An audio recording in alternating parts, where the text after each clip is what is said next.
Thank you. Well, I am really grateful you come out here this morning to hear me, and I am thankful for those of you that are already on board, and we're going to work hard to convince the rest of you in the next 12 to 14 minutes, and if not, we keep coming back until we get you. But it is important. We are 47 days away from being the first state that pronounces itself in this very important election. Every election, they come to you and say, this is the most important election in a lifetime. They're all important. But this election is the most important election, certainly in our generation. Because what's at stake here is not just who's in charge or what party wins this election. What's at stake here is literally our identity as a nation, as a people. Our identity is under assault. Our identity is being questioned around the world and here at home. So these polls come in, they come out, and I'm not talking about the political poll. There was a poll last week that when I saw it, and I've seen similar polls to this, it only strengthened me in this campaign.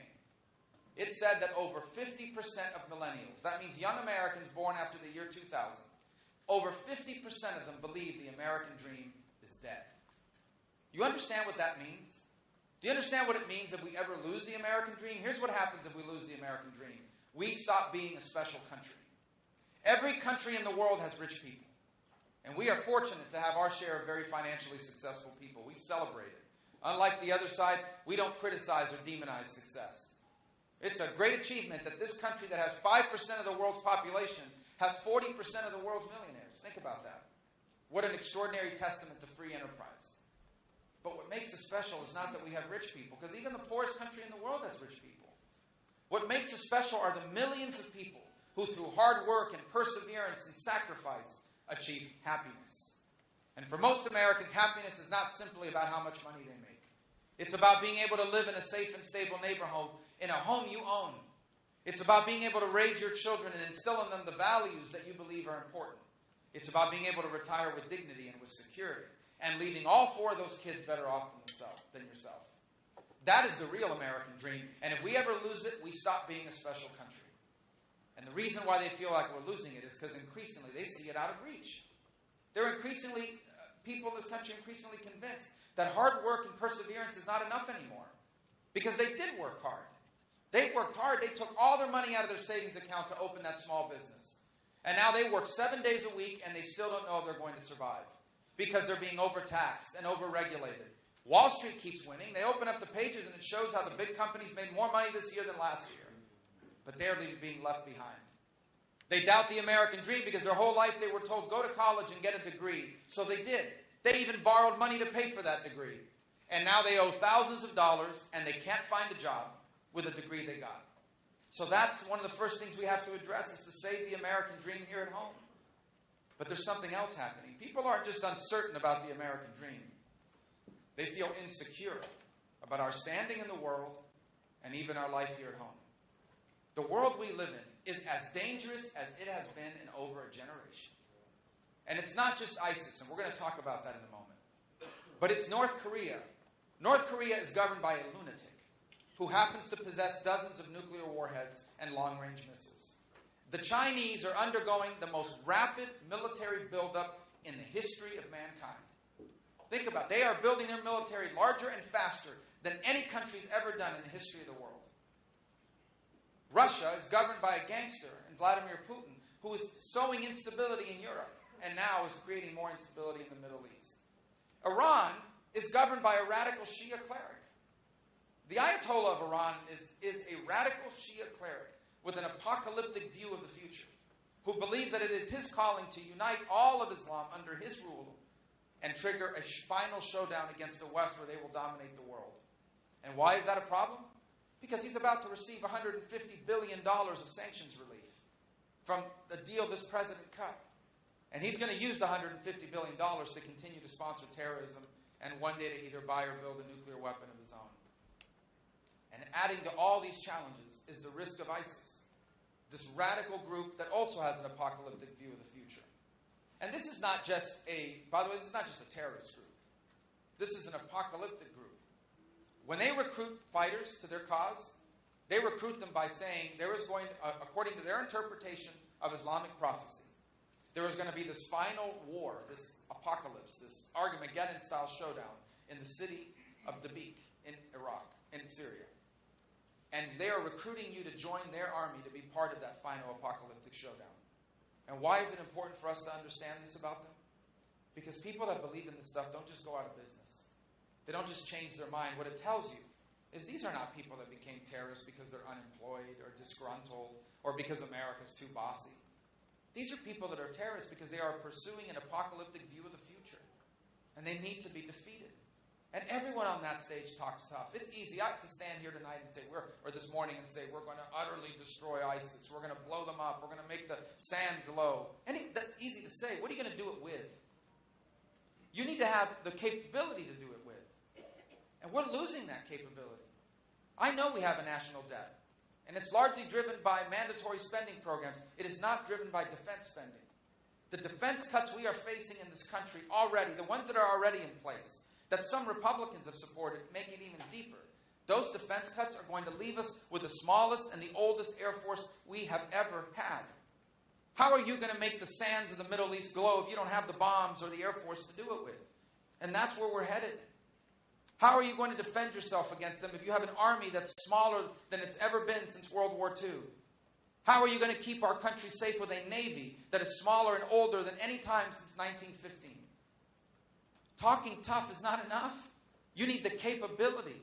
And in a world where North Korea and China and Russia and Iran and radical jihadists like ISIS pose a threat, how can it be that we are weakening our military? And how can it be that in the Republican Party we have people that justify it? This is an important difference in this campaign. We must remain the strongest military power in the world. And not just in numbers, but in capability. The Chinese practice blowing up our satellites. Do you know why they do that? Because all the technology advantages we have in the world won't matter if we can't use satellite communication. They practice cyber warfare because if they can blind our capabilities, what's the point of them? They practice destroying aircraft carriers, a $4 billion ship with a $4 million rocket they've developed, and we still don't have an answer for it. And the threat here at home is real too, to the homeland. And this group we are facing is highly sophisticated. This is not your Al-Qaeda group. That was a deadly group. This group is even deadlier. This group is radicalizing Americans. One of the two animals at San Bernardino that did what they did was an American citizen. Born in America, raised in America, a health inspector, had a newborn child. Nobody would look at that profile and say, we think he's a terrorist. He was a terrorist. And he, along with his wife, killed 14 Americans, injured 20 others, and were planning to kill a lot more people had it not been for the bravery of those law enforcement officers that confronted them. And this is what's happening all over this country. Every single FBI field office in America has at least one open terrorism investigation. And those are the ones we know about. This is the most important thing the federal government does. The federal government is not supposed to be running our school system. We don't need Common Core. We can figure that out in our local communities. We can figure that in our school board meetings. But the federal government is the one thing it must do well is keep us safe. And it's not enough to just go around talking about how tough you are. Are we going to have the capabilities or not to do it? How can it be that we're weakening our intelligence capabilities? We are at a time where we need to be adding to our capabilities, not taking away. And we have lost many of these capabilities, partially because of this traitor, Edward Snowden. It's unfathomable to me that there are people running for president that think he did a great public service for America. He did not. If he was truly concerned about what was happening in the intelligence community, he should have reported it to his supervisors, not the Chinese or the Russians. But today there are terrorists in this world that we can no longer track because they read what he said and changed the way they operate. We have taken away in just the last few weeks the ability to look at records we once had access to. And I'm telling you now, if anybody in the federal government is caught spying on you, illegally and unconstitutionally, they should be fired and they should be prosecuted. But I'm also telling you this. If, God forbid, there is an attack today in America, the first question every one of you is going to have is, why didn't we know about it? And how come we didn't stop it? And the answer better not be because we took away a tool that once allowed us to learn about people and stop them. This threat is a real threat. And we need to confront it before it grows larger and more dangerous. They recruit Americans in the homeland. They're trying to infiltrate people into the country. And they're planning massive attacks, not just in the U.S., but throughout Europe, in Jordan, in Yemen, you name it. They're everywhere. They need to be confronted, and they need to be defeated. These are real challenges, but we can do all this. But we have to act now with a sense of urgency and with purpose. We can't afford to wait any longer. The next 4 years cannot be anything like the last 7 years. We must act on this now. And if we do, we can fix these things. On the economy, the president doesn't run the economy. The private sector runs the economy. All we need are policies that allow the private sector to succeed. Let's do tax reform, regulatory reform, balance our budgets, fully utilize all of our energy resources, all of them. That includes things you develop here in Iowa, wind and solar and all of these things, biofuels and renewables. But we also have to fully utilize the natural gas and the oil we've been blessed with, especially natural gas. We need to repeal and replace Obamacare. We all know it's not just a bad health care law, it's a job killer. If we do those things, the private sector in America will take care of the rest. They're going to create millions of the best-paying jobs in the 21st century. If we give our private sector the chance, that means you, the most creative people in the world, the most productive workers on the planet, if we give you a chance, you're going to take care of the rest. All we need to do is give you a chance in our policies. And we can defeat ISIS. You telling me this ragtag group of animals is something the most powerful country in the world cannot confront and defeat? Of course we can. But we have to have a purpose in doing it. And we have to do it now. You know, it was great being in Las Vegas yesterday. I grew up there for about 6 years of my childhood. I said this in my opening statement because as I got there, I was reminded that 35 years ago, I guess, I used to sit on the front porch of our home, and my grandfather lived with us. And he would smoke one of his 3 daily cigars. He lived to be 84.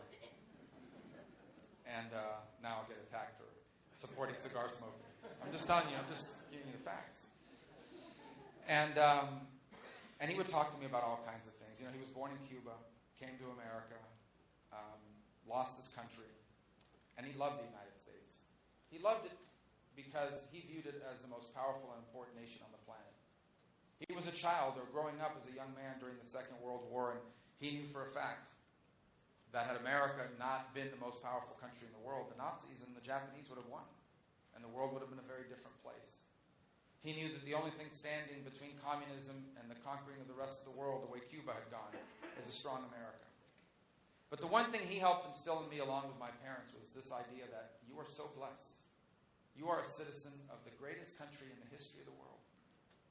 You are a citizen of a country where even the son of a bartender and a maid can have the same dreams and the same future as the son of a millionaire or the son of a president. And you are a citizen of the most powerful force for good on the planet.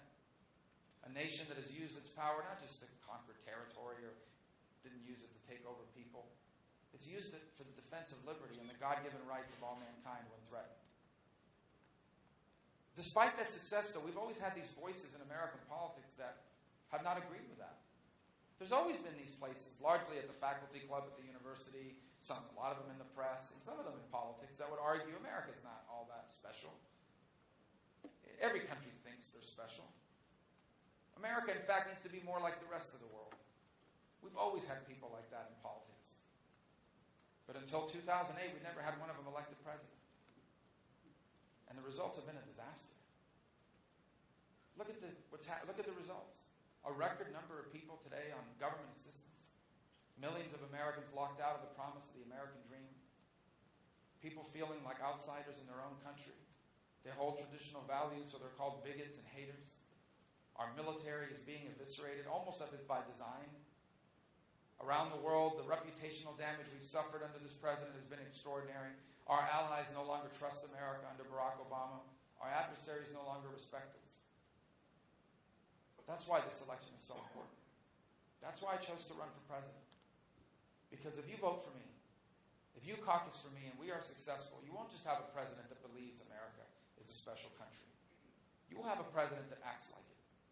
You will have a president that believes in the power of the free enterprise system to lift everyone up without tearing anyone down.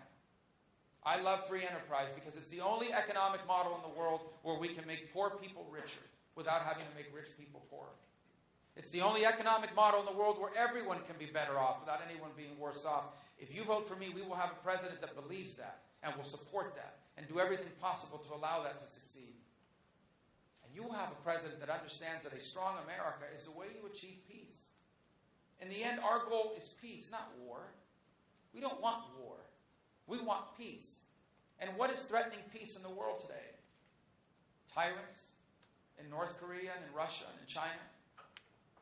Lunatics in Iran and North Korea. Radical jihadists in ISIS, Al-Qaeda and other groups. The reason why we must be stronger militarily and in our intelligence programs is because weakness is an enemy of peace. This is the powerful and painful lesson of history. And yet, no matter what it seems like in each generation, we have leaders that forget that lesson. And it's happening again. We still have time to fix this.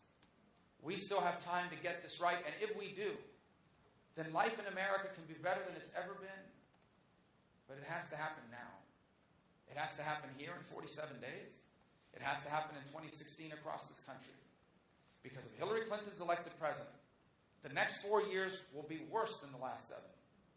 And everything I'm telling you now, we may not be able to fix. The time to act is now with a sense of purpose and urgency. And that's why I chose to get into this race. That's why I ignored all those people in the Republican establishment, the famous names you see on TV, that all came to me in emails and phone calls and meetings and said, you really shouldn't run. It's not your turn. You need to wait in line. Wait for what? For the same? Elect the next person in line. Elect the most familiar name. Wait for what? What are we waiting for? We need to act right now. We are running out of time. And we are going to act right now. And I'm asking you to help us act right now. Because if we do what needs to be done, that American dream that people think is going away, we're not just going to save that American dream. We are going to expand it. And it is going to reach more people, and it is going to change more lives than ever before. And the 21st century isn't going to be just as good as the 20th century. It is going to be a new American century. And you and I, when the history of this time is written, it will say that we were the authors of the greatest era in the history of this great land. But we must act now, and I am asking you for your help. Please commit to caucus for us, and then recruit others to do the same. And together, we can be the authors of the greatest chapter in the amazing story of the single greatest nation in the history of all mankind. God bless you for coming out this morning. I appreciate it. Thank you.